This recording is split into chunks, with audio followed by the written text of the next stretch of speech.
If you've been struggling with emotional eating, you might think that it's because you're weak or broken. In fact, it's your subconscious mind trying to send you a hidden message. In this video, I'll share with you 6 techniques that you can use to unlock those hidden messages and understand what's driving your emotional eating so that you can heal your relationship with food. When I became anorexic, I was in a relationship with someone who I loved very much, and he's a really great guy, and yet the relationship itself was very unhealthy for me. I spent all my time worrying about how I could make things okay for him, instead of figuring out what I needed and how I could make things right for me. I always felt like there was something wrong, and if I only did this, if I only did that, maybe it would be okay. Instead, I really needed to find out what it was that I wanted and needed. And it was through a dream that I finally came to that clarity and that understanding. I had a dream in which I went to a recycling place and smashed a whole load of bottles. And when I woke up, I realized that actually what I needed to smash was this relationship because it was no longer serving me. It might look good on the outside, it might still have some value to it, but it wasn't working. And I needed to start with a clean slate. And that's exactly what I did. And it was when I started healing from my anorexia. This was quite early in my healing journey. I went through quite a few other things after that. And one of the things that I learned over that time was that I couldn't just wait around for a dream to help me understand and solve my problems. I needed to be able to access my emotions and understand them so that I could make changes without waiting around for a dream. Over the following years, I found a lot of different ways that could be very helpful to access those hidden messages from your subconscious so that you can use them to make better choices for yourself in the moment. And I want to share those with you today. And this isn't a one size fits all. It won't necessarily be that one method suits you all the time, or not all of these methods may work for you. It's about finding which ones work for you. And it can also be about using different ones at different times, or even together, to help yourself to stay calm, be creative, and problem solve, and truly be able to sit with and discover your emotions so that you can do something other than swallowing them down. The first of the tools that you can use to help uncover your emotions and understand better what's going on for you is your own body and your bodily sensations. Now, stay with me here for a second because I understand that not everybody has bodily sensations that they can connect with. And if you don't, then you can knock this one off your list. Or you might find that the more you spend time paying attention to what you can notice, the more you are able to notice bodily sensations. And it can be a very positive thing to do because you're getting back in touch with your body that perhaps you've shut off for a long time. And if that's your case, I totally get it. I still struggle with the bodily sensations. However, there are a lot of people who find it really easy and helpful to notice, oh yeah, I'm feeling a heaviness in my chest, or I'm feeling a tingling in my stomach, or I'm feeling a tightness around my face. And these can be ways to explore, what does that mean to you? What does it remind you of? And from there, that will give you emotions that you are feeling, or it may connect you to previous times in the past when you've had a similar feeling. This is called an affect bridge, and it can be a great way to get to memories of other times when you've had that emotion, so that you can be not only discovering the emotion in the moment, but perhaps also finding some places to heal emotions from the past. Altogether, bodily sensations can be a very useful way into exploring and understanding these hidden messages from your subconscious far better. The second really helpful way of exploring your emotions and uncovering them can be to do something actively creative. For example, drawing mandalas can be a great thing to do in this regard. For this, you simply start with a circle and then draw something inside of that. Allow yourself to just draw, perhaps have a whole swathe of coloured pencils or pens close by, and just pick up whatever feels right whenever it feels right and do something with it. The more you simply allow yourself to create something and leave the analysing or assessing it until later, the better that this kind of creativity works. You could also ask yourself, what am I feeling? And then just draw something. Different people find different ways helpful for this kind of creative exercise. Some people are better at art and they can just draw something. Other people need more of a structure, and that's where the mandala is quite good. You just draw something within the circle, and it can be just geometric figures, it could be flowers, it could be animals. It really depends what you feel capable of and what you are drawn to doing. And then after you've created your image or picture, and it can also be, for example, something made with clay, that would be absolutely fine too, or really any medium.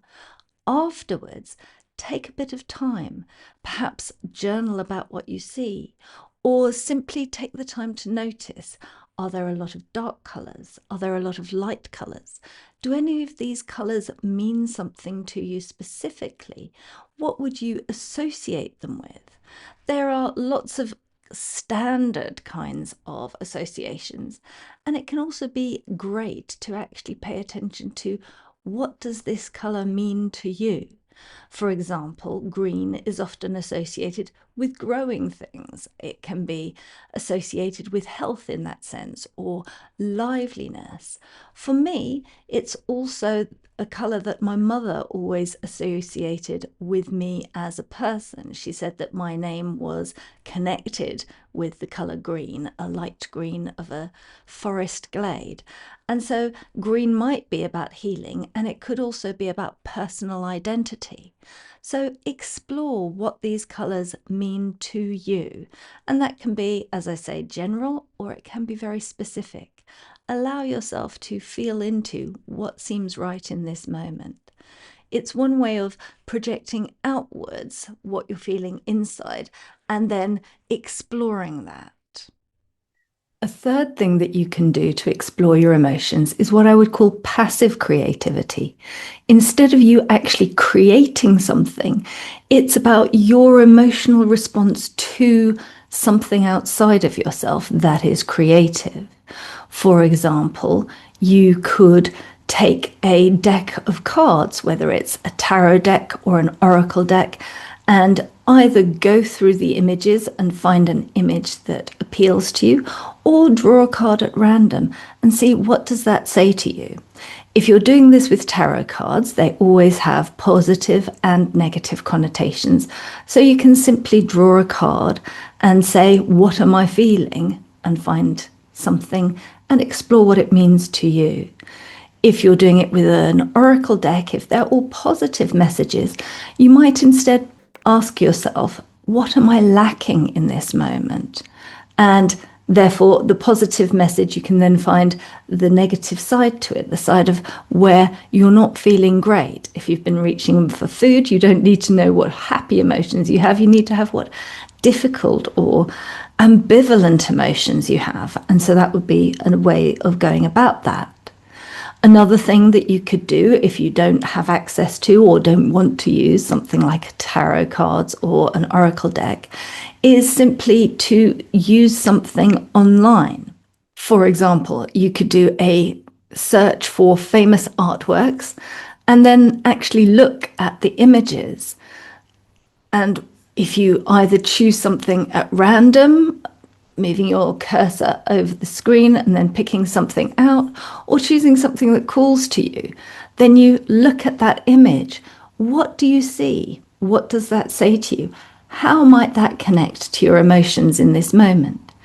For example, in this picture, you might notice that there's a lot of white, a lot of cream, and maybe you associate that color with feeling light. And yet the image isn't very clear. So finding the light in your life might not be clear and easy in this moment. It may feel hard to grasp the things that are good, and you may feel a bit adrift and lost. Just as a quick and simple way of analysing something at random. You could also do a search for animals, for example, and then go to images of that and run your cursor over the screen at random, pick something out. And there I see 4 bears, a mother and her children. And I might think about, how do I feel about my family? What bits of my family relationships at the moment might feel difficult to me? What about that might be driving me towards food, for example? So you can see how just very quickly you can ask a question and get an answer, which the answer comes from inside of you. And it's about you projecting it out or using something outside of yourself to draw that answer out, rather than just having to try and think, okay, so what am I feeling? Which can leave you shaking your head or feeling at a loss. But if you have something in front of you, okay, what could that mean? We humans are meaning-making creatures, and so it can be helpful to do this as a way of projecting your emotions outward and exploring them. A fourth way in which you can unlock your subconscious is using what I call non-dominant handwriting. And with this, you actually specifically tell yourself, I'm going to listen to the part of myself that I normally don't listen to. And I'm going to put that part, or allow that part, to express itself through my non-dominant hand. I think it's a little bit easier for a different part of you that you don't normally listen to work through your non-dominant hand, because with your dominant hand, you're so used to controlling that with your rational self that it's very hard to stop doing that. So with this, the idea is that you could, with your rational part, ask yourself, or ask your subconscious, or ask a particular part of yourself the questions that you would like answers to, and then swap your pen over, or pencil, whatever it is, to the other hand, the non-dominant hand, and allow an answer to come out. You once again don't want to overthink things here. Just let yourself write whatever you write. And people are often really surprised at what comes out when they do this. So you might ask yourself, what am I feeling that has me binging? And see what answer comes. Or what situation am I emotionally struggling with right now? See what answer comes out. Am I feeling angry at the moment? See what answer comes out. So give it a try. It's very helpful to allow yourself to get into a calm state before you do it. So you might want to put on some nice music, maybe make it feel a little bit special. Perhaps you light a candle or some other thing that helps you to think, this is the time and the space that I'm now going to use for this exercise. And that's actually a great idea for any of these, really, to set it as a time outside of time a little bit, a space and time for you to get creative, get reflective, to explore the emotions that you most often don't allow yourself. So that's a kind of bonus tip. Make it a set aside space, a liminal space in between the everyday, so that your emotions can come out, or the parts of you that don't normally express themselves can come out. The fifth way to access your emotions, those hidden messages from your subconscious, is in a very similar vein, and it's using a pendulum. Now, you don't have to have an official kind of pendulum, though you could have, but literally anything on a chain, so any necklace, also even a bracelet or anything of that sort could be used for this. You could even use a paper clip on a piece of string. I like something that looks pretty, but really it's anything. And you can then ask yourself, what would be a sign for yes, and wait for movement to come into it. Yeah, mine's normally clockwise movement. And what would be a sign for no?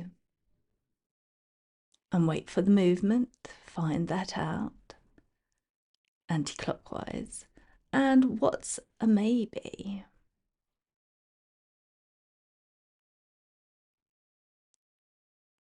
Yep, side to side.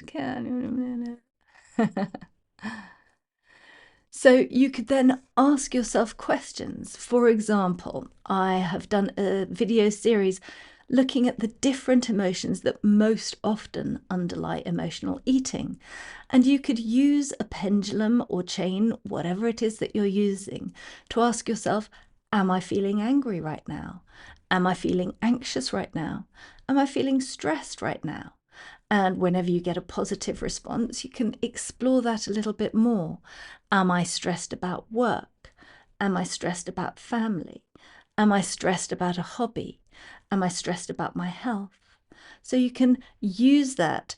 Even though these are very simple yes no answers, the questions that you ask are the way to explore it in more depth.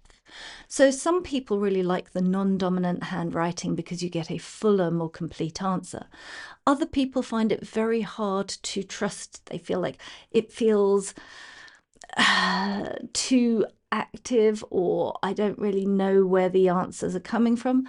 And so the pendulum can be much simpler yes, no. It's very quick and easy in that regard. And there are lots of studies that show that pendulum answers can be attributed directly to your unconscious mind.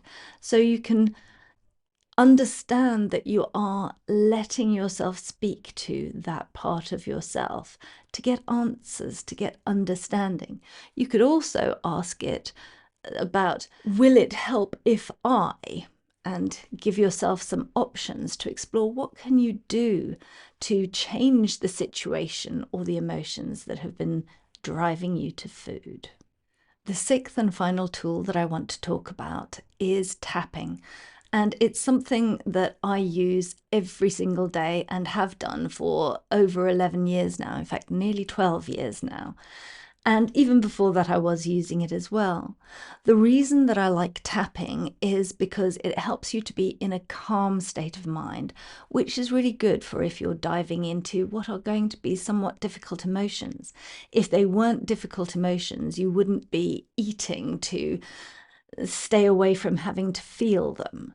So being in a calmer state of mind, which it's been proven that tapping lowers your cortisol, so it lowers your stress hormone, it helps you to stay in a calmer state of mind. It can also help you to be in a more creative mindset. So you could use the tapping by itself. For example, I'm not sure what I'm feeling, and I'm open to understanding more about what's going on for me in this moment. I'm not sure what I'm feeling right now, and I've been reaching for food, and maybe I can take some time to allow my feelings, allow an awareness of my feelings, so that I can find different ways of dealing with them. Hopefully you see where I'm going with that. You can also use the tapping to help you to be in a better state in order to do any of these other techniques. For example, you could do a little bit of tapping, 2 or 3 minutes even, to bring yourself into a calmer state before you create a mandala, or before you draw some cards, or before you do the non-dominant handwriting, whatever it might be. This is where I said that these can be used together rather than it being an either or. So it's always about finding what works for you right now, and what will be most helpful for you. I hope that you find one or other of these, or many of them, to be useful techniques. Give one a go, see how it is. Maybe try something different the next time or the next day. These are wonderful ways of exploring what's going on for you. And as I've already said, it's all about the answers being inside of yourself.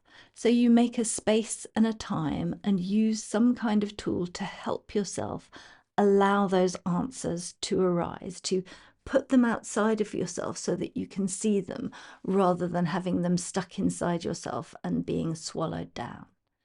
I hope that you will try one, more, or all of these different techniques to unlock those hidden messages so that you can understand what's been driving your eating and choose to do something different. I'll also be posting some shorts on these different techniques to help you to start accessing them quickly and easily. So keep an eye out for those.